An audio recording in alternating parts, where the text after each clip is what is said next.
the show is in the same universe as the movies, where for a 12-hour period every year, once a year, everything is fair game, right? You can commit any crime you want with a certain kind of...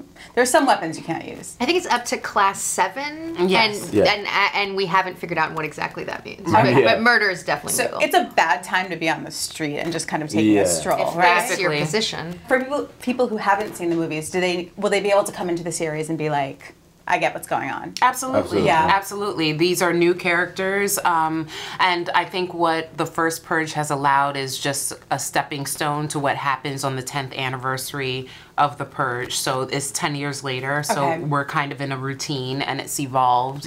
There's a lot of use of flashbacks. So everything is very layered. And I think our viewers are going to really enjoy the emotional investment that they'll develop throughout the 10 episodes of this first season. So separate kind of plot lines that may or may not interweave during the course of the season, the 10 episodes, is that accurate? Why don't you guys give me... You'll have to wait. Can you give me a brief, like, this is who I am and like kind of where I'm at when the series begins? So I play Good Leader Tavis. I play a benevolent, loving woman of faith who has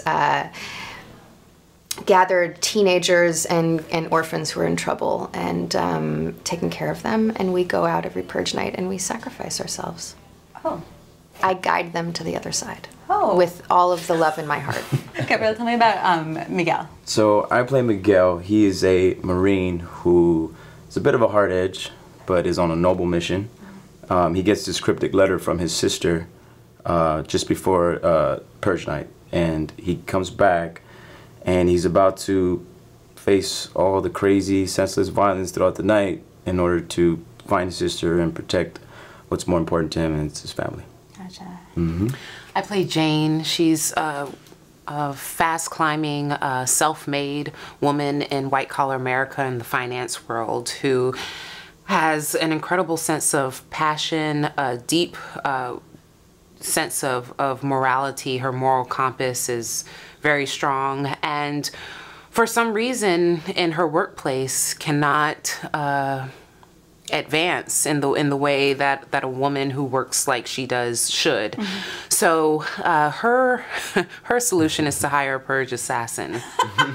It's so very Ivy League and white collar. It's God bless her, but she's such a good woman, and there's a lot of, because of that that high morality and lovely sense of ethics that she has, there's a lot of conflict that ensues for her throughout the season. There's a cottage industry of assassins who get hired for that night because you can kill. There's an app for that.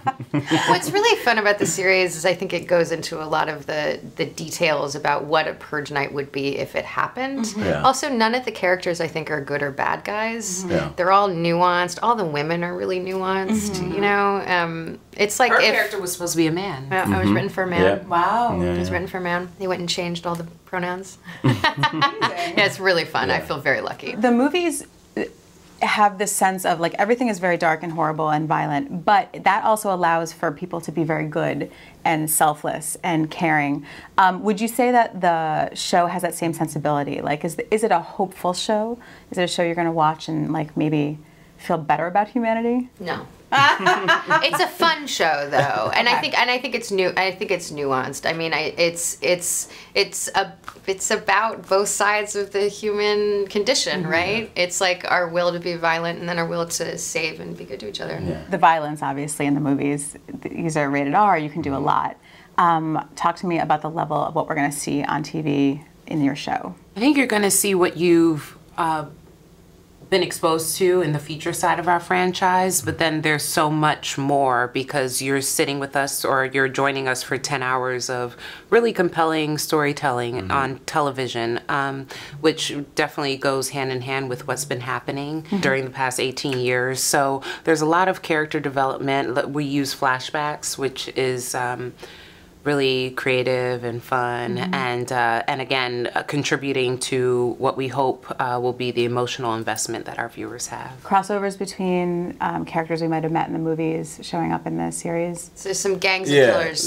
There's groups, and yeah. Okay. Yeah. There's some nods to the movies for sure. Okay, cool. And another thing the movies do well is handle kind of race and class and how the purge affects, like, you know, the white people get to hang out, the rich white people get to hang out in their homes and be safe, and then it's bedlam for pretty much everyone else.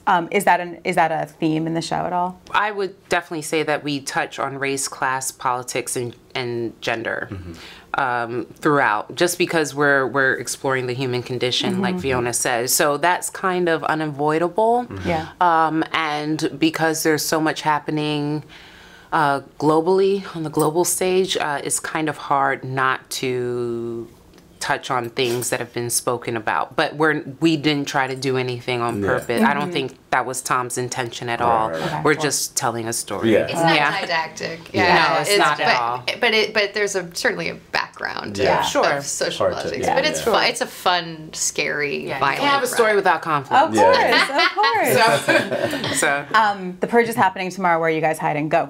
Bunker in nowhere, Oklahoma. I like that. At home, the whole house barricade. I'm out on the street. What's wrong with you guys? You gotta go purge? Yeah, why not? Just run around. Run around, all the craziness. Fiona, can I ask you a couple quick Blacklist questions? Can you share about, are you going to be in season 6? I leave for New York City on Monday. Oh, wow. Yes, I am. That's awesome. Yep. What can you tell us about Jennifer and Liz's relationship in the upcoming season? Like, what do you hope to see? What do you know? What do you want to tease? There's a lot of twists and turns coming, and we are going to find out who exactly Reddington is. Wow, awesome. Or are we? Or will we? Exactly.